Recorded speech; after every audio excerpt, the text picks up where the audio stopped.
ನಾನು ಮಕ್ಕಳ ಸಾಹಿತಿ ತೈಬಲಿ ಹೊಂಬಳ. ನನ್ನ 2 ಪುಸ್ತಕಗಳು ಬಿಡುಗಡೆ ಆಗ್ತಾ ಇದ್ದಾವೆ. ದಿನಾಂಕ 24/1/2026 ಶನಿವಾರದಂದು ಗದಗ ಜಿಲ್ಲಾ ಸಾಹಿತ್ಯ ಪರಿಷತ್ತು ಕನ್ನಡ ಭವನದಲ್ಲಿ ನನ್ನ ಮಕ್ಕಳ ಕಥಾ ಸಂಕಲನ ಬಾರೋ ಬಾರೋ ಚಂದ್ರಮ್ಮ 1, 2ನೇದು ಪ್ರೌಢ ಕಾದಂಬರಿ ಮೊದಲು ಸಹಗಮನ.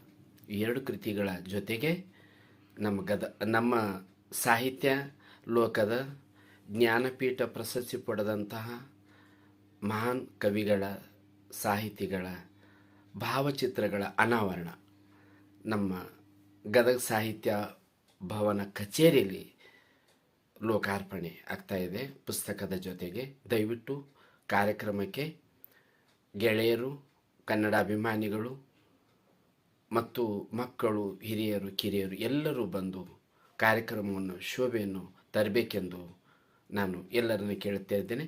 ನಮಸ್ಕಾರ.